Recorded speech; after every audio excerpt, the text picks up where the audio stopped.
If you think you need a big, expensive solar system to go off grid, well, think again. Today, I'm just outside Meckering in Western Australia, and I'm finding out how 2.1 kilowatts of panels and a 9 kilowatt hour battery are keeping a family comfortable off grid. Let's go and find out more. David, Tim, Graham, how are you guys? G'day Tim, good. We meet again. Yes. This time it's solar systems. That's right. You guys have only got 2.1 kilowatts of power and a 9 kilowatt battery. That's 9 kilowatt hour battery. And you're keeping your family warm, fed and happy all through the year off that. What's the secret?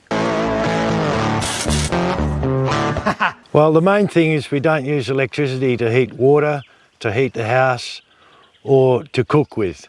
So Right. we have less than half of your average household electricity consumption, which allows us just to use this to carry the base load for our refrigeration and our lighting, our low power appliances. Now mate, this cantilever system, this tracking system, this was all the rage a few years ago with solar panels. You've gone away from this and you've just gone towards a fixed stand. Can you talk me through the reason behind that? Yeah, well, it's purely the cost effectiveness of the investment that makes the difference. 30 years ago when we bought these panels, the panels were relatively expensive. Yes. And it was worth using the tracking system in order to get the maximum efficiency. So mate, out with the old, in with the new. Let's talk batteries. These were the old lead acid batteries. How much power have we got here sitting on the ground? It was roughly 8 kilowatt hours or about 170 amp hours each. Yep. In a 24 volt system. Now people love lead acid batteries in extreme harsh climatic conditions, don't they? Because they believe that these batteries do better with extreme cold and extreme heat. That's right. We did find, apparently that's a thing. We really haven't noticed much of a difference between the lithium and the lead since we've had them. The occasional really cold -2 morning, whether it's just because it's been a long cold night and it's not charged, when we kick the coffee machine in the guts it gives us a bit of trouble. Yep. But generally it hasn't caused us any issues, and we've noticed it's been more efficient overall, lasts slightly longer. Whether that's from efficiency of the actual batteries or the slight increase in carrying capacity. Well, let's have a look at what you need in terms of lithium iron phosphate batteries to run a passively designed house. So this is it, mate. Beautiful low tech, and if it works, why not? You've just got 4 batteries. You've increased your storage from 8 to 9 kilowatt hours now. That's right. And you've got lithium iron phosphate because they also work in cold temperatures and in hot temperatures. That's right. They've been giving us fine trouble. It gets about, the worst here is about -2, but they're still working through that without issue. And have you noticed that they charge any faster or slower than the lead acid? Supposedly they do. I haven't really monitored it hugely. Yep. I do know it's fully charged by lunchtime. Also, prior to this, we had a whole bunch of issues with lead acid batteries dying on us. Yep. So we don't know whether it just wasn't charging one or the dead one was sucking all the charge out of the other ones. Okay. So it was pretty hard to know exactly how they were performing. But these haven't given us issues in about the 6 months we've had them. They are a cheap set, just because they were cheap. Yeah, Give them a go. fair enough. Figured use and abuse a 3-year warranty, why not? It's a bit like buying a Ryobi drill instead of a more expensive one, isn't it? That's right. What happens when something goes wrong, you don't have full power? Do you have generator backup? Yes, we do have an old custom-built Lister generator to supply us power when either we need to top up the batteries or if the batteries aren't working and we need power. Let's go and have a look at that, because I believe your generator's not auto start, No, and there's a good reason for that. Very old-fashioned. Let's go and have a look. Mate, when you said low tech, you meant low tech. The old Listers, hey, they just keep going, don't they? Yeah, it's a good old thing. They're very popular out on the station country where they need to run for 20 years straight without an oil change. Yeah, and they will. And they will. Good old-fashioned technology. Now, no auto start on this. Why? No, auto start is great and convenient, but it means you're not looking at your generator for weeks at a time. And so you're springing oil leaks, something goes wrong. If you're starting it by hand, you're there looking at it every time you start it, checking the dipstick, and you're less likely to have it destroy itself when you're not looking. And the person that uses the last bit of electricity is the one that's got to go out in the cold to start the lister, eh? Usually Dad when he kicks the coffee machine on. That's an incentive. All right, now, you don't use electricity for heating your hot water, and you don't use electricity for cooking, and you've got passively designed housing. Let's go and have a look at those three things, because they're really important if you've got a small set like this. It's definitely the backbone of we built our house to meet the power system, so we didn't need a stupidly expensive large power system. Graham, this house is just beautiful. Oh, thank you, Tim. It took quite a bit of nutting out, didn't it? Because it was the first of its type in the area, wasn't it? There was a few earlier versions scattered here and there. Yep. But yeah, it was fairly unusual at the time, for sure. Now, you actually bought a steel shed, Yes. frame and roof, Yes. erected that, and then built the straw bales around the steel frame of the shed. So this is technically a shed. Yes, indeed. It started out as a shed, and then we poured the concrete slab and put the straw bale walls on top, and then suspended the ceiling from the shed roof.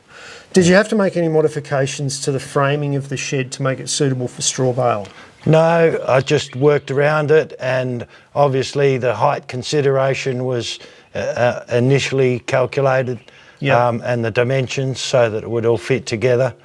But yeah, I bought the shed frame to suit the buildings I had designed to go underneath it, yeah. And I suppose the beauty of straw bale is that it is a fairly light, self-supporting material, so your frame doesn't have to do a lot of heavy lifting like it does when you nail cladding to it.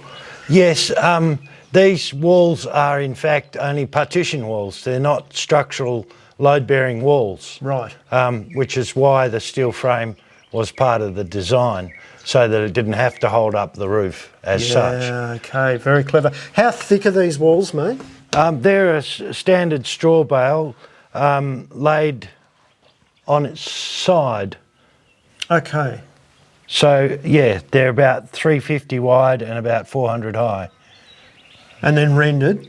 And then rendered, yes. What did you use as your render, mate? Did you use just local materials or? Just normal cement render. Okay. Which we mixed up with the sand out of the garden. Yep. And Chicken wire to make it stick to the straw.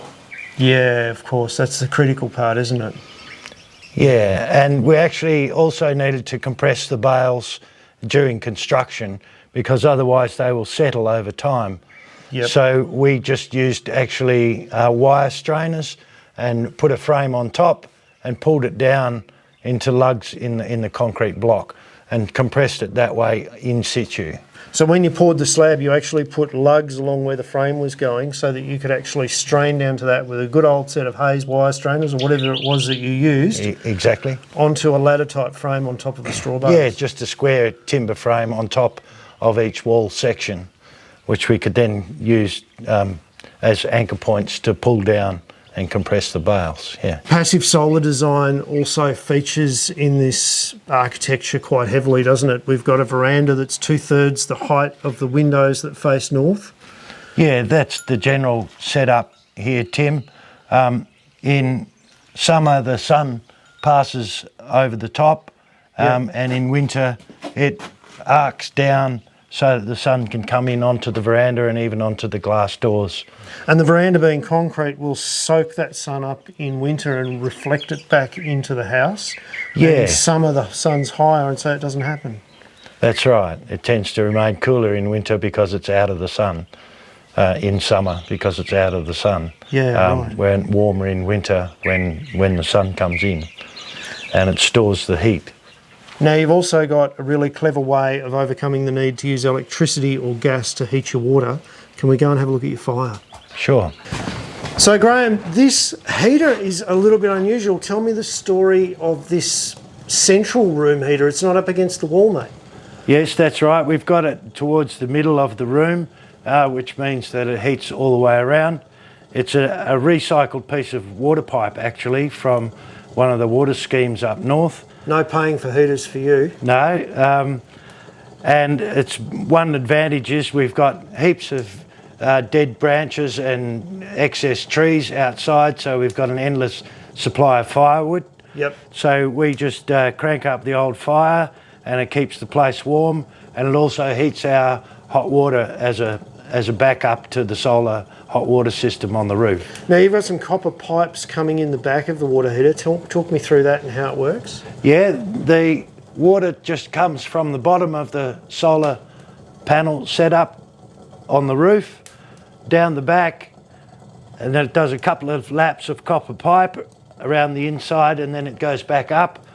And because the water comes in low down and exits are higher up, then it automatically just circulates as it heats. It's self-pumping. Yeah. So no power consumption whatsoever. No mechanical and then device. Your hot water's on the roof. Yes. So it's all gravity fed as well, no pumping. That's right.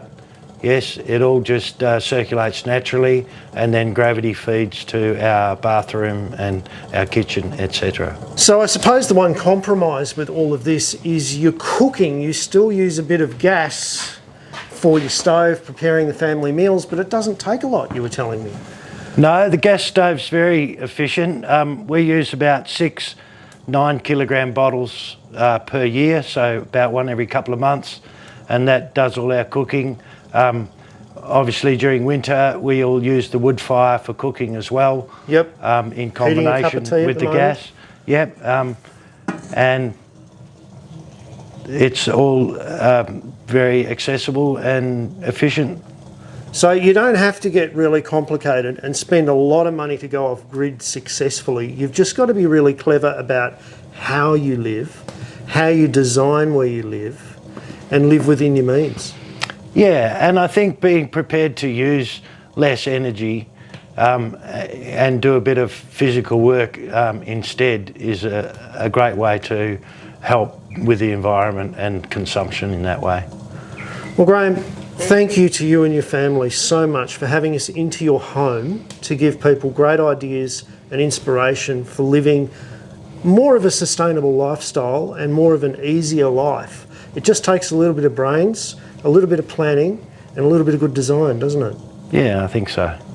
Guys, if you are interested in planning your life and designing more carefully to live more sustainably and have more free time, make sure you hit the little subscribe button down there, because this channel brings you stories like this all the time and has wonderful people like Graham on it that give you some fantastic advice, and we'll see you next week for something else. Graham, I hope I get someone nearly as good. Thanks, Tim. Good on you, mate. Right, yeah. This video has been made possible by funding from the Western Australian Government in the State NRM program. Click the link in the details for more.